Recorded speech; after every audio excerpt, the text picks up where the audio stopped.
राधे राधे दोस्तों, आप सब जानते ही होंगे आज शुक्ल पक्ष की एकादशी है कार्तिक मास की। और जो एकादशी होती है उस दिन व्रत किया जाता है। और जो एकादशी का व्रत होता है ये हमारे सारे व्रतों में एक बहुत ही महत्वपूर्ण व्रत माना जाता है। चाहे एकादशी कृष्ण पक्ष की हो या शुक्ल पक्ष की, दोनों ही एकादशी का बहुत ही खास महत्व है। ये एकादशी का व्रत इतना महत्वपूर्ण क्यों होता है, उसी से संबंधित एक कथा मैं आपको सुनाने जा रही हूँ। तो कथा कुछ इस प्रकार है। नर्मदा नदी के तट पर गालव ऋषि का शांत, शोभायुक्त और मनोरम आश्रम था। उनका पुत्र भद्रशील भगवान विष्णु का परम भक्त था। भद्रशील अपने साथियों के साथ भगवान की मूर्ति बना के पूजन करता, साथ ही उन्हें उपदेश दिया करता था कि वे भी भगवान का पूजन करें तथा एकादशी का व्रत रखें। उपदेश सुनकर बालक भी ऐसा ही करने लगे। अपने पुत्र के चरित्र को देखकर गालव ऋषि ने एक समय उससे पूछा, हे पुत्र, तुम हर समय भगवान विष्णु की पूजा अर्चना में लगे रहते हो, ये उपदेश तुम्हें किसने दिया? ये बात सुनकर भद्रशील बोला, हे पिताजी, मैं पूर्व जन्म का वृतांत सुनाता हूँ। पहले जन्म में मैं चंद्रवंश में धर्म कीर्ति नामक राजा था। दत्तात्रेय जी से मैंने शिक्षा दीक्षा ग्रहण की थी, साथ ही 1000 वर्ष तक राज्य भी किया था। अपने उस जन्म में मैंने धर्म तथा पुण्य के अनेक कार्य किए, परंतु बाद में बुरी संगति में फंसकर मैंने वेद मार्ग छोड़ दिया और पाखंड मार्ग पर चल पड़ा।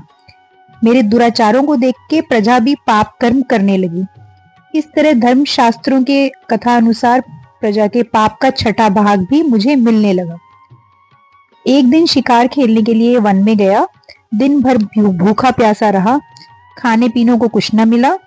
जंगल में भटक जाने के कारण शाम को मैं घूमता फिरता नर्मदा नदी के किनारे जा पहुंचा। उस दिन एकादशी का व्रत होने के कारण वहां पर एकत्रित अनेक वैष्णव भगवान का भजन कीर्तन कर रहे थे। भूख प्यास से व्याकुल हो और हारा थका होने के कारण मैं रात भर वहीं पड़ा रहा तथा कीर्तन सुनता रहा। प्रातःकाल होते ही भूख प्यास से मेरे प्राण निकल गए। उसी समय यमराज के दूत आए और मुझ पापी को मारते पीटते यमराज के पास ले गए। वहां पर यमराज ने चित्रगुप्त से मेरे पाप पुण्य का लेखा जोखा पूछा।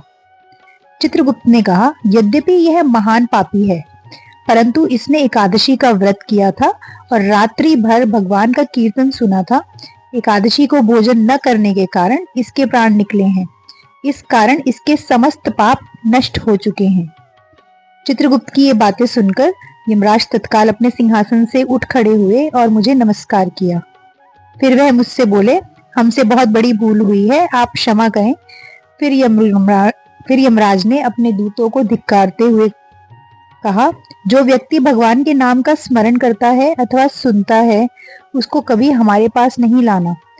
जिससे अनजाने में भी एकादशी का व्रत हुआ हो, उसके समस्त पाप नष्ट हो जाते हैं और उसे हमारे पास आने की आवश्यकता नहीं पड़ती।